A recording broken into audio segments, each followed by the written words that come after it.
Welcome to our channel. Today we how to subscribe to GitLab CI pipeline status for mobile builds, beginner guide step by step clearly. Navigate to the project you want to monitor. Click on the CI/CD option in the left sidebar. Select pipelines from the drop-down menu. Click on the specific pipeline to open its details.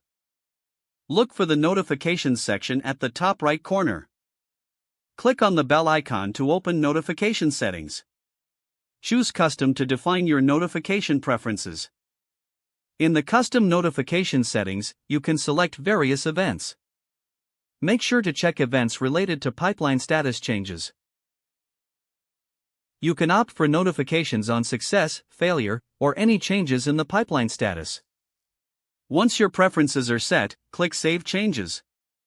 Next, you'll need to configure your mobile device. Download and install the GitLab mobile app from your App Store. Open the app and log in to your GitLab account. In the project view, tap on the three dots or settings icon. Find the notifications option in the menu. Enable mobile notifications for the project. Select the types of pipeline notifications you want to receive.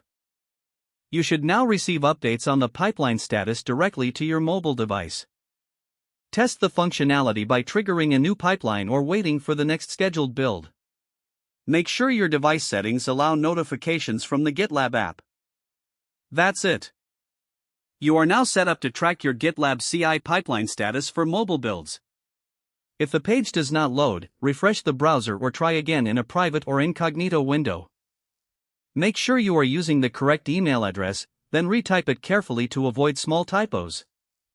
If your password is not accepted, use the reset option and create a new strong password you can remember. Check your spam folder for verification or security emails, then complete any requested confirmation steps. Enable two-factor authentication if available to improve account security and reduce unauthorized access risk. After signing in, review your profile details so your contact information and settings are accurate and current. Don't forget to like this video and subscribe to our channel for more step-by-step tech guides.